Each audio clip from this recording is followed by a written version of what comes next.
इस वीडियो में मैं डिस्कस करने वाला हूं एक्टिनाइड्स। ये जो एक्टिनाइड्स हैं मेन पीरियोडिक टेबल में प्लेस नहीं है, ये बिलो द पीरियोडिक टेबल हैं।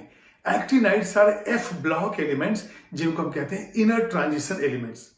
देखिए मेन पीरियोडिक टेबल में जो एटॉमिक नंबर 89 है एक्टिनियम, इस एक्टिनियम के बाद सीधे आता है रदरफोर्डियम RF, जिसका आयुपैक ने पहले रिकमेंड किया था नाम UNQ कि जब तक फाइनल आप नाम डिसाइड न कर लें आप आयुपैक नॉमेनक्लेचर फॉलो करें, और वहां पे UNQ का मतलब हो गया अनिल क्वाड्रियम। बाद में रदरफोर्ड के ऑनर में नाम दिया गया रदरफोर्डियम। तो एक्टिनियम 89 के बाद next element rutherfordium 104 atomic number के साथ है। अब 89 के बाद तो 90 आना था, लेकिन आ गया 104। इसका मतलब 14 एटॉमिक नंबर का डिफरेंस। ये जो 14 एलिमेंट्स हैं एक्चुअली देखा जाए तो एक्टिनियम के पीछे लाइन लगा के खड़े हैं। अब यदि आप पीरियोडिक टेबल को देखें और एक्टिनियम के पीछे मैं 14 एलिमेंट्स को डाल दूं तो आप देख पाएंगे क्या? बिल्कुल नहीं। इसलिए वो 14 एलिमेंट्स को पीरियोडिक टेबल के नीचे डाल दिया गया। अब एक सीरीज जो है वो तो लैंथेनाइड्स का है और उसके नीचे हो गया एक्टिनाइड्स का। लैंथेनाइड्स जो थे वो 6th पीरियड के एलिमेंट्स थे और एक्टिनाइड्स 7th पीरियड के एलिमेंट्स हैं। तो देखेंगे हम group number, period number, general electronic configuration और फिर ये जो 14 एलिमेंट्स इंक्लूडिंग एक्टिनियम 15 एलिमेंट्स का इलेक्ट्रॉनिक कॉन्फिगरेशन देखेंगे। तो यहां पे हम लेंगे पहले ग्रुप नंबर। ये ग्रुप नंबर जो है ये है 3rd B, या ये 3rd B यूएस सिस्टम के अनुसार, आयुपैक सिस्टम के अनुसार ये ग्रुप नंबर है 3। इसके बाद हम देखेंगे पीरियड नंबर, ये 7th पीरियड के अंदर है। 6th पीरियड के अंदर जो है वो लैंथेनाइड्स है, या 7th के अंदर एक्टिनाइड्स है। एक्टिनाइड्स या एक्टिनॉइड्स जो भी आप बोले।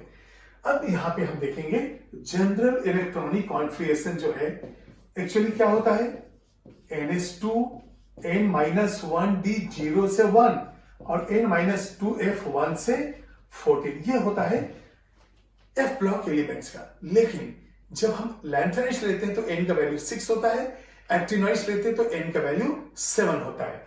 तो यहां पे हम N = 7 डालेंगे। तो जनरल इलेक्ट्रॉनिक कॉन्फिगरेशन में इन सबका कॉमनली क्या होगा, 7s2, N का वैल्यू 7 हमने डाला तो यहां पे क्या हो जाएगा, 6d 0 से 1 हो जाएगा और 5f 1 से 14 होगा। तो ये जो है ए ब्लॉक एलिमेंट्स क्यों कह रहे हैं, क्योंकि last electron is going to enter into F sub energy level. और कई जगह देखेंगे कि d ऑर्बिटल्स यूज ही नहीं होता है। ये सारा मैग्नेटिक प्रॉपर्टी को डिसाइड करके ही डिसाइड करते हैं कि वहां पे d होगा या नहीं। तो चलिए पहला एलिमेंट देखते हैं, एक्टिनियम 89। अच्छा, और आपको देखना होगा कि 89 तो मेन पीरियोडिक टेबल में है, लेकिन 90 से 103 एटॉमिक नंबर तक ये जो है बिलो द पीरियोडिक टेबल है, जिसको हम एक्टिनाइड्स कहते हैं। और यहां पे देखिए जो नेचुरली जो अर्थ क्रस्ट के अंदर जो एलिमेंट मिलता है वो हेवीएस्ट जो है वो कौन सा है, यूरेनियम। तो हम कहते हैं heaviest isotope in the earth crust is uranium 238। देखिए यूरेनियम के आइसोटोप तो 235 भी है, 237, 238, 239 भी है, लेकिन 239 ये फास्ट ब्रीडर रिएक्टर के अंदर प्रोड्यूस होता है। अर्थ क्रस्ट के अंदर uranium 238 is the heaviest naturally found isotope. अब हमने स्टेबल नहीं कहा क्योंकि यूरेनियम आइसोटोप तो रेडियो एक्टिव है। जब हेवीएस्ट की बात आएगी तो फिर होता है बिस्मथ 209। अब देखिए नेचर के अंदर जो है एलिमेंट जो है अप टू यूरेनियम है। तो यूरेनियम के बाद जो भी एलिमेंट्स हैं all these are synthetic and these are called transuranic element. जो यूरेनियम के बाद है ट्रांस यूरेनिक एलिमेंट्स। तो ये सारे के सारे हो गए transuranic elements and these are produced artificially.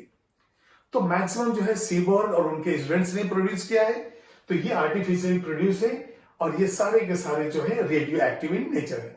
Of course uranium, thorium ये सब भी जो है रेडियो एक्टिव है। तो अब हम देखेंगे एक्टिनियम का कॉन्फिगरेशन, वो है डी ब्लॉक, पहला एलिमेंट 7th पीरियड का। तो इसलिए यहां पे रेडॉन 6d1 7s2 7s2। इसके बाद पहला एलिमेंट जो है डी ब्लॉक का 6d1 हो गया।